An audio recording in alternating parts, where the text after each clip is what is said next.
بسم الله الرحمن الرحیم. هموطنان عزتمند هرات، خواهران و برادران گرامی، السلام علیکم و رحمت الله و برکاته. در مهارسازی ویروس کرونا تمام دولت افغانستان در کنار شما و در حمایت از شما قرار دارد.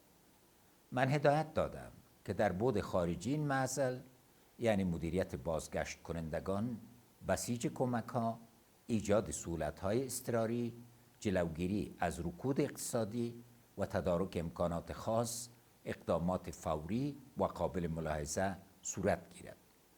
در پهلوی تمام اقدامات بزرگ و استراتژیک فوق امر کردم که مبلغ 400 میلیون افغانی بودجه اضطراری برای مقابله با ابعاد مختلف این معضل به ولایت هرات انتقال یابد.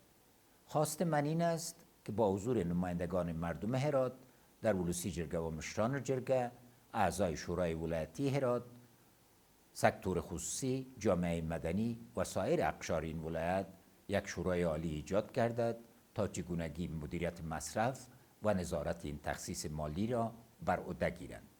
همین گونه از تمام اقشار هرات، خواهران و برادران گرامی به شمول سکتور خصوصی، جوانان، رسانه‌ها و جامعه مدنی می‌خواهم تا در امر مبارزه با ویروس کرونا پیش قدم شوند.